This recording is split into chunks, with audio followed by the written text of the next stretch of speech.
You guys hear this? That's my steps going in and out. It's so weird. Hear it?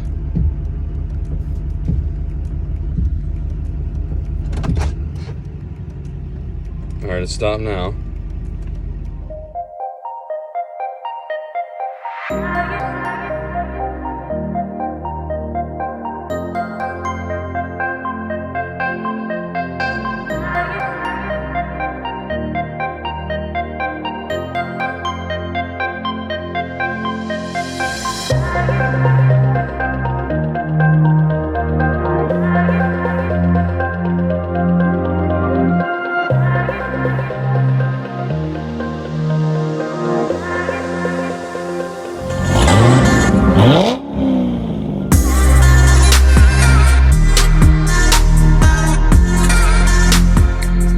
Super windy out. It's actually pretty cold. Not really cold, but it's a little too chilly to be wearing just a t-shirt. It is a different cold. I have to tell you guys this all the time.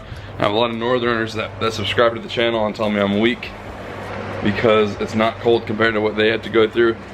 I know what you have to go through. Trust me. My family's from the Upper Peninsula of Michigan, and that is super cold up there. It's literally more north than like 90% of Canada's population. So yeah, I am wearing flip-flops and shorts, so I'm also an idiot, but let's go ahead and fix this stupid thing on the truck. Like, it'd be really nice to have like a shop to just be able to, you know, have it somewhat heated, you know, 70 something degrees in there, be able to work and just work on the trucks with no wind, no cold, nothing too hot, you know, just kind of nice, climate controlled, and to be able to just work and work comfortably, I guess. I know a lot of people are gonna say, oh, well, try working in 105 degrees, 110, try working in -20.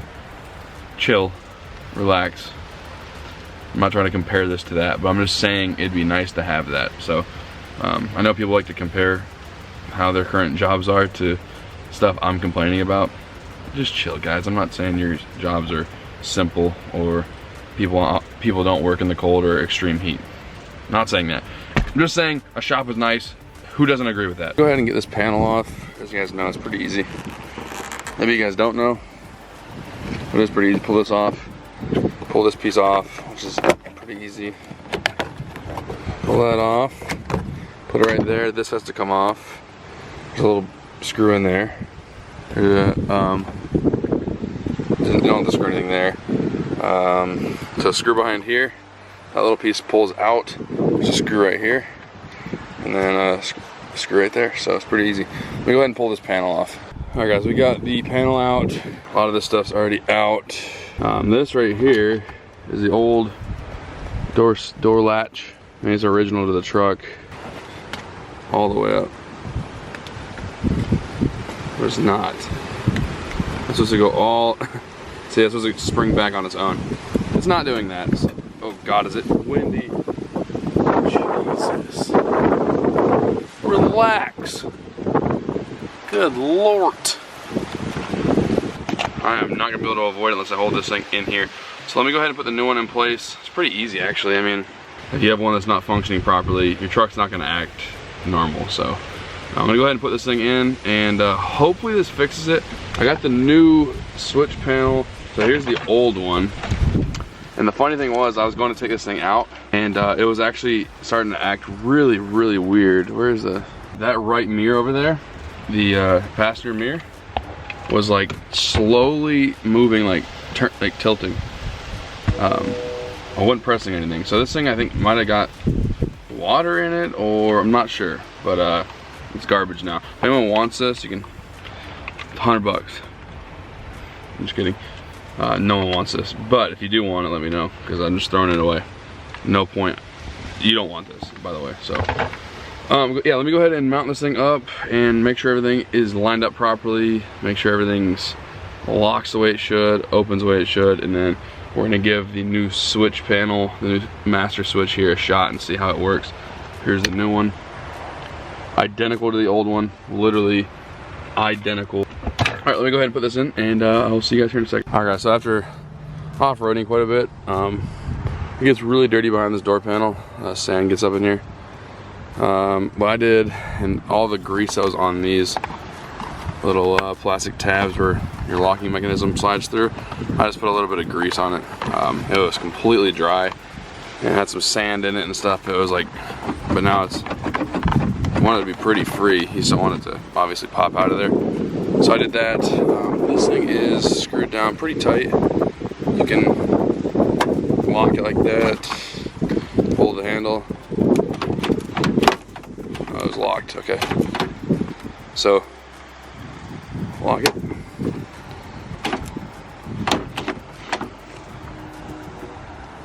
Well, it's locked, okay. Locked.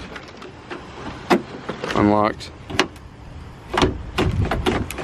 This little harness here, it goes exactly how it sits, like this. So I'm gonna run it up in there and connect this, and this side should be good to go. Now what I'm gonna be doing is I'm gonna do my best to reseal off this plastic. They seem to be pretty adamant about keeping this fully sealed. Now I don't know how much it plays a big part. I'm not really sure, but it's probably just more of an insulation or like keeping sand and stuff out of the key components. So I'm gonna try to seal it up as good as I can. Let's go ahead and see how they work. That works, okay. So the switch works, or that works as far as using the fob.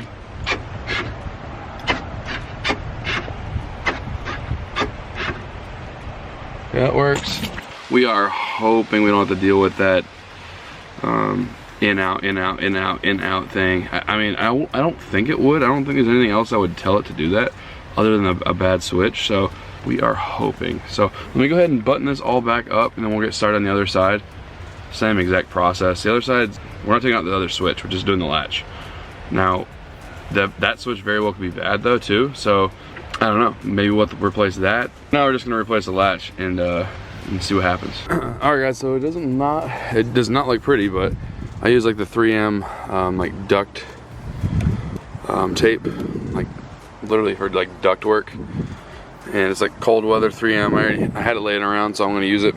Yeah, it does look super ugly, but these things are falling down because of sand, and I got it all taped up a little bit. I'm just holding it in place.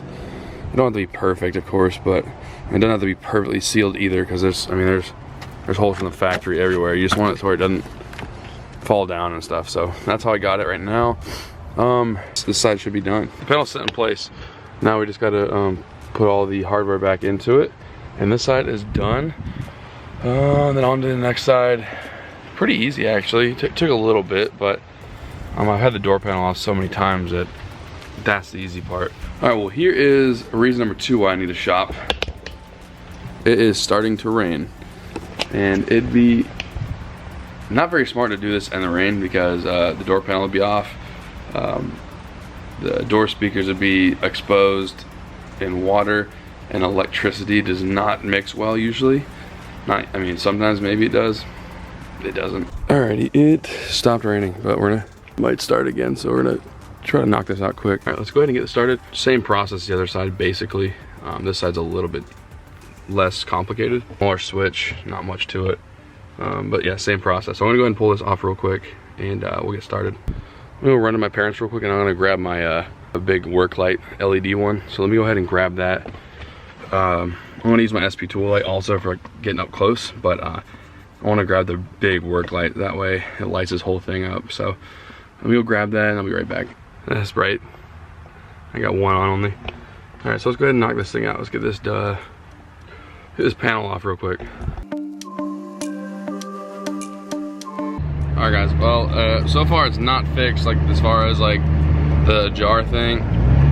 It seems to be only the passenger side, which is weird. I replaced the switch in obviously the front 2 doors, but sometimes on the screen it'll pop up and say passenger door ajar or right rear door ajar. Oh no, sorry.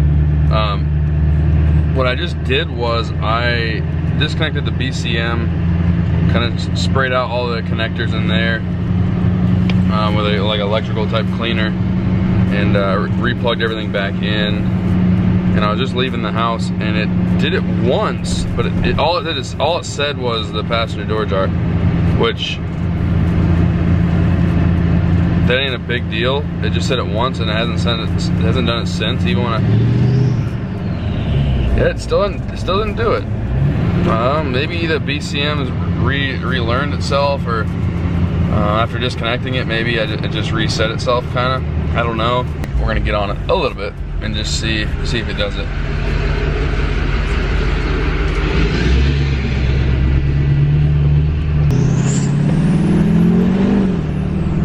Yeah, it did it there.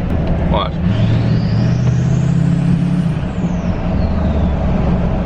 It's so weird. I don't know why it's doing that. It literally only does it. It seems to only want to do it when I really get on it now. I mean, earlier you guys seen it was, I mean, earlier it was doing it like every, yep, there it goes. I can't tell if anyone's over there. See, there it goes. It's just locking and locking and unlocking, or it's just locking. It only says it on the passenger side, which is the weirdest thing. Watch, see, it does it when I turn, or it's so confusing, guys. I have no idea what's going on. But yeah, look, I just did it again. I just turned. It's so weird. It's doing it again. You guys hear this? That's my steps going in and out. It's so weird. Hear it?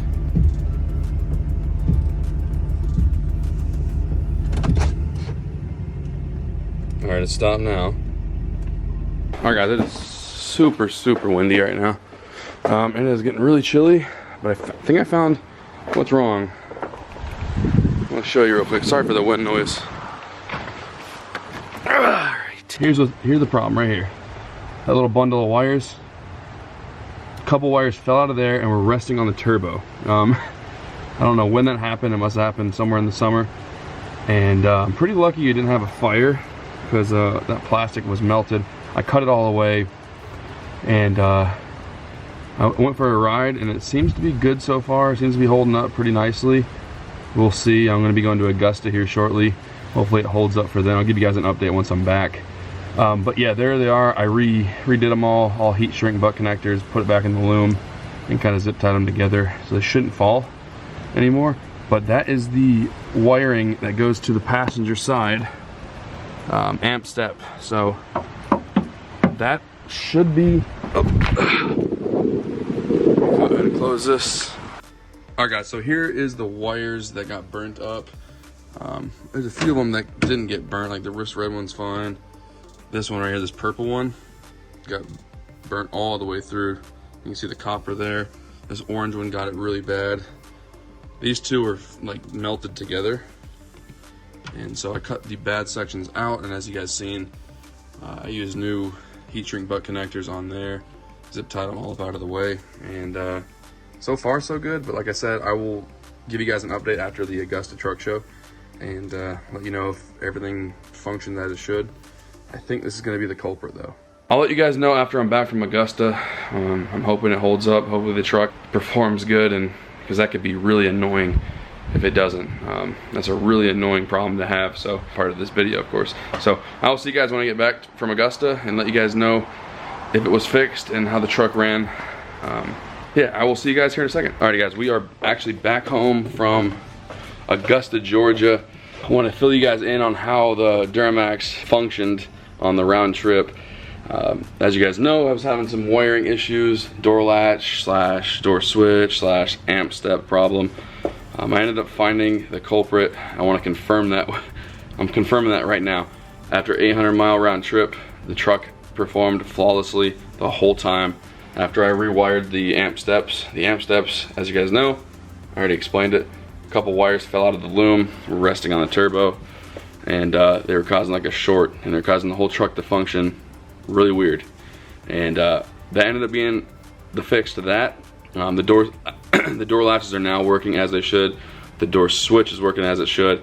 So we are good to go. I was in Augusta for the Never Satisfied Build truck show. It was for a great cause, so want to say thank you to those guys for having me out. JW on Toya, Merc, Never Satisfied Builds. Thank you guys so much. I'll have the whole truck show content put up on the channel later this week for you guys.